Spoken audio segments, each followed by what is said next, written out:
नमस्कार, बहुत स्वागत। मैं ललित प्रजापति और बहुत दिनों से 8th पे कमीशन को लेकर कोई बात नहीं हुई है, 8वें वेतनमान को लेकर। तो बजट में सरकार ने बड़ा ऐलान तो किया है, सैलरी पेंशन में क्या जल्द बढ़ोतरी का रास्ता साफ हो गया है। एक फंड दरअसल मिला है, इस वजह से ये कहा जा रहा है। केंद्र सरकार ने 8वें वेतन आयोग के खर्चों के लिए बजट में 23 करोड़ 42 लाख रुपए का प्रावधान किया है। ये केंद्रीय कर्मचारियों और पेंशन भोगियों के वेतन और पेंशन में बढ़ोतरी की तैयारी का संकेत है। अब संकेत ही संकेत मिल रहे हैं भाई, नहीं, ये संकेत इसलिए मजबूत है कि अब काम कागजों से निकलकर फटाफट होने लगा है। ठीक, वित्त मंत्रालय ने आयोग के गठन और कामकाज के लिए ये राशि आवंटित की है। इससे जो करीब करीब 50 लाख कर्मचारी हैं और 69 लाख के आसपास पेंशनर्स हैं, उनके वेतन ढांचे की समीक्षा का रास्ता साफ हो गया है, जिससे भविष्य में उनकी बेसिक सैलरी और भत्तों में वृद्धि की उम्मीद है। सिलसिलेवार आज इसी पर बात करेंगे कि क्यों ये उम्मीद बढ़ गई है। एक, कब आपको ये मिलेगा। दो, फिटमेंट फैक्टर को लेकर एक नई डिमांड आई है कि भैया 3% के आसपास क्या फिटमेंट फैक्टर को 3 के आसपास रखा जाए। किसने वो डिमांड की है वो भी हम जानेंगे। तो अभी उम्मीद ज़्यादा बढ़ गई है सैलरी और भत्तों में वृद्धि की। बजट 2026 में केंद्र सरकार के जो कर्मचारी हैं, पेंशनर्स हैं, उनके लिए बड़ी खबर ये आई है। 8वें वेतन आयोग से जुड़े खर्चों के लिए एक अलग बजट रख दिया गया। इसका मतलब कि वेतन और पेंशन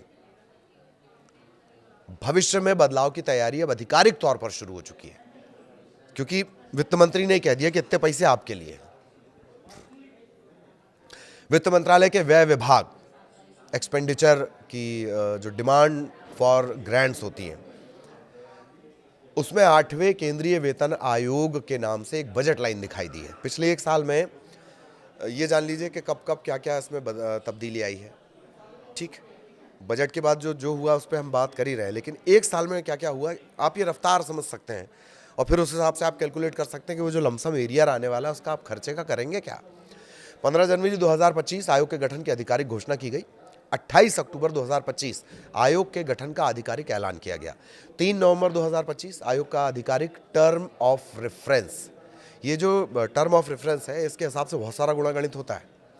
20 जनवरी 2026 8वें वेतन आयोग का आधिकारिक ऑफिस मिल गया है। 28 जनवरी 2026 चीफ विजिलेंस अधिकारी की नियुक्ति भी हो गई और 1 फरवरी 2026 आयोग के लिए 23 करोड़ रुपए से ज़्यादा का आवंटन हो गया। आयोग को जो 23 करोड़ मिले, ये पैसा कितना कहाँ खर्च होगा, कैसे खर्च होगा। 2026-27 में जो 23 करोड़ 42 लाख रुपए का प्रावधान किया गया, इसमें से करीब करीब 21 करोड़ 32 लाख रुपए राजस्व व्यय रेवेन्यू एक्सपेंडिचर में जाएगा और 2 करोड़ 10 लाख ये पूंजीगत व्यय कैपिटल एक्सपेंडिचर के तौर पर रखा गया। ये क्या होगा, इसमें आयोग के गठन, स्टाफ, दफ्तर, रिसर्च, बिजली, पानी, प्रशासनिक खर्चा, फलाने जी आए हैं उनको नाश्ता करवा दिया, इस तरह के खर्चे में जाएगा। ये वेतन बढ़ोतरी का पैसा नहीं है, बल्कि आयोग को काम शुरू करने के लिए कह दिया गया कि ये आपका बजट है भाई, काम तेजी से करो। सैलरी स्ट्रक्चर की सरकार जल्द समीक्षा करेगी। इसका सीधा मतलब है कि सरकार आने वाले समय में 50 लाख से ज़्यादा केंद्रीय कर्मचारी, 59 लाख से ज़्यादा पेंशनर्स की सैलरी स्ट्रक्चर की समीक्षा करने जा रही है। आमतौर पर वेतन आयोग महंगाई, जीवन यापन लागत, कर्मचारियों की ज़रूरत और सरकार की वित्तीय स्थिति, इन फैक्टर इन कसौटियों पर नई वेतन सिफारिशें देता है। बाद में इन्हीं सिफारिशों के आधार पर बेसिक सैलरी, फिटमेंट फैक्टर, भत्ते और पेंशन, इसमें तब्दीली आती है। तो बेसिक और फैमिली पेंशन में बढ़ोतरी हो सकती है। केंद्रीय कर्मचारियों के लिए इसका मतलब ये है कि भविष्य में बेसिक वेतन बढ़ने की संभावना है। इसमें डीए, एचआरए और दूसरे भत्ते भी बढ़ते हैं।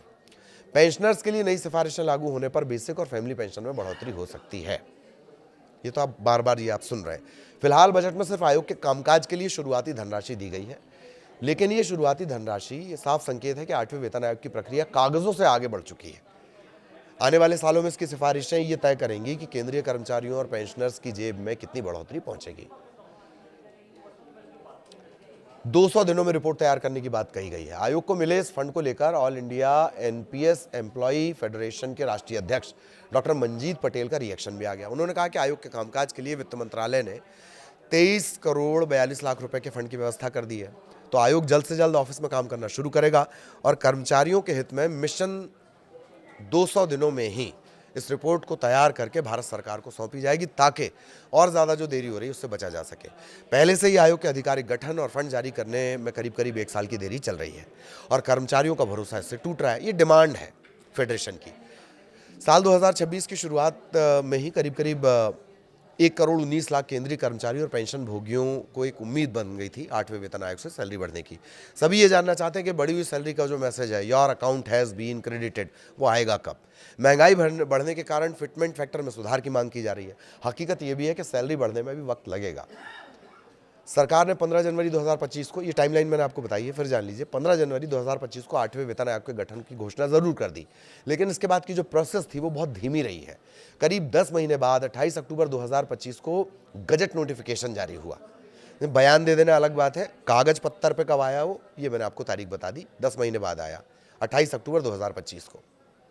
नोटिफिकेशन में साफ लिखा है कि आयोग को अपनी रिपोर्ट देने के लिए 18 महीने का समय मिलेगा।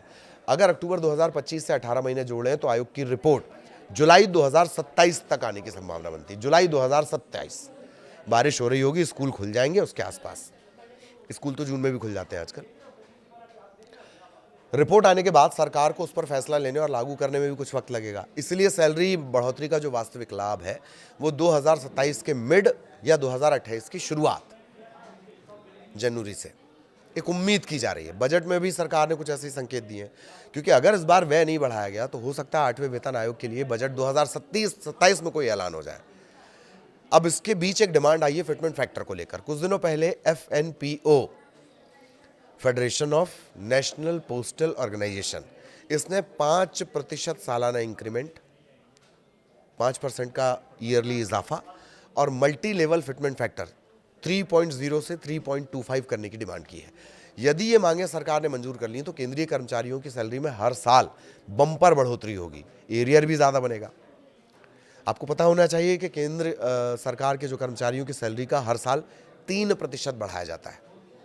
FNPO का कहना है कि 5% सालाना इंक्रीमेंट होने से कर्मचारियों की आर्थिक स्थिति बेहतर होगी। FNPO ये भी डिमांड कर रहा है कि 3% का जो सालाना इंक्रीमेंट है वो आज के महंगाई के दौर में काफ़ी नहीं है। इससे प्राइवेट और संगठित सेक्टर से वेतन का अंतर बढ़ता जा रहा है। 5% इंक्रीमेंट होने से सरकारी और प्राइवेट सेक्टर की सैलरी का जो डिस्टेंस है वो कम होगा।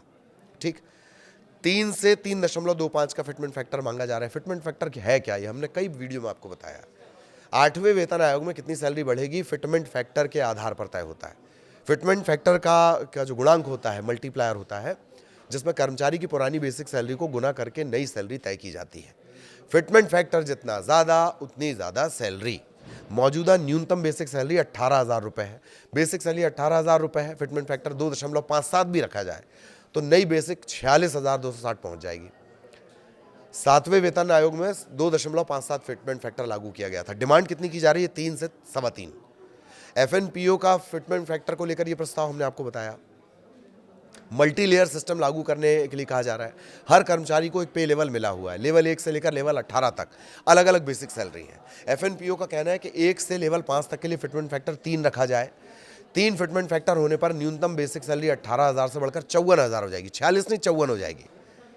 लेवल 1 से 5 तक के लिए फिटमेंट फैक्टर 3 रखने की वजह से सबसे ज़्यादा रियल वेज लॉस और सबसे कम सैलरी बेस को बताया गया है। 1 से 5 तक में सैलरी बेस बहुत कम है। अब लेवल 6 से 12 के लिए फिटमेंट फैक्टर रखा जाए 3.05 से 3.10। मकसद ये कि प्रमोशन और सीनियरिटी का फर्क बना रहे और पे कंप्रेशन से इसका बचाव हो सके। लेवल 13 से 15 तक सीनियर एडमिनिस्ट्रेटिव लेवल इसमें आने लगता है। 13A के लिए जो फिटमेंट फैक्टर है वो 3.05 और लेवल 14-15 के लिए फिटमेंट फैक्टर 3.15 रखा गया। लेवल 16 के लिए 3.20 फिटमेंट फैक्टर, लेवल 17 और 18 के लिए 3.25 फिटमेंट फैक्टर। ठीक, इसी को मूविंग फिटमेंट फैक्टर कहा जा रहा है कि अलग अलग लेवल के हिसाब से कर दीजिए आप, 4 कैटेगरीज में डिवाइड कर दीजिए। अब ये जो 8वां वेतन आयोग है लागू कब होगा? हर 10 साल में नया वेतन आयोग लागू हो जाता है। 7वां पे कमीशन 31 दिसंबर 2025 को खत्म हो गया। 7वें वेतन आयोग का लागू करने की मंजूरी सरकार ने जून 2016 में दी थी। 1 जनवरी 2016 से लागू माना गया। ऐसे में माना जा रहा है कि 8वां वेतन आयोग की मंजूरी जब भी मिलेगी, लेकिन 1 जनवरी 2026 से उसको लागू माना जाएगा, मतलब एरियर लमसम हो जाएगा अगर 1 जनवरी 2026 से लागू माना गया तो। वेतन आयोग की रिपोर्ट बनने में 18 से 24 महीने लगते हैं। इसी के चलते इसे मंजूरी देने में वक्त लगता है। ऐसे में वेतन आयोग लागू होने की तारीख और सैलरी मिलने की तारीख कभी एक जैसी नहीं होती। 15 फरवरी 2025 की बैठक के बाद NCJCM, national council of joint consultative machinery, इसने एक फाइनल ड्राफ्ट ये तैयार करेगा। इस ड्राफ्ट को 8वें वेतन आयोग के अध्यक्ष रंजना प्रकाश देसाई को भेजा जाएगा। इसके बाद ये तय होगा कि सरकार इनमें से कितनी मांगों को स्वीकार करती हैं और कितनी मांगें ठुकरा दी जाती हैं। मांग डिमांड हमने आपको बताई दिया, फिटमेंट फैक्टर 3 से 3.25 कर दीजिए और मूविंग रखिए लेवल के हिसाब से। 1 से 18 तक के लेवल भी हमने आपको बताया। कब किस वेतन आयोग का गठन किया गया, उसका फोकस क्या था, थोड़ा सा हिस्ट्री भी जान लेते हैं। पहला पे कमिश्नर 1947, खासियत ये कि स्वतंत्र भारत की पहली सैलरी व्यवस्था। दूसरा पे कमीशन, सेकंड पे कमीशन 1959, खासियत वेतन के ढांचे में सुधार करना। तीसरा पे कमीशन 1973, खासियत महंगाई भत्ते को मजबूत करना। चौथा पे कमीशन 1986, पे स्केल में बड़ा बदलाव किया गया। पांचवा पे कमीशन 1996, डीए का रोल बढ़ाया गया। छठा पे कमीशन 2006, खासियत पे बैंड प्लस ग्रेड पे। सातवां पे कमीशन 2016, खासियत पे मैट्रिक सिस्टम। आठवां पे कमीशन जो प्रस्तावित है, जिसको लेकर हम इतनी चर्चा कर रहे हैं, 2026-27 मल्टी लेयर फिटमेंट फैक्टर की बात कही जा रही है। ठीक, तो ये आपने जान लिया, फिटमेंट फैक्टर को आपने जान लिया, और ये भी हमने आपको बता दिया कि कब से मोटा मोटी ये लागू हो सकता है। जितनी ज़्यादा देरी उतना लमसम एरियर आपके पास आएगा।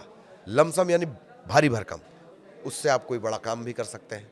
तो आने दीजिए इत्मीनान से 8वें पे कमीशन का वो message, your account has been credited वाला, ताकि एक बड़ा पैसा आपके पास हो बड़े निवेश के लिए। हो सकता है तब तक सोने में भी निवेश के और चांदी में भी निवेश के मौके खुल जाएं। तो आगे भी अपडेट आप तक पहुंचाएंगे। नमस्कार।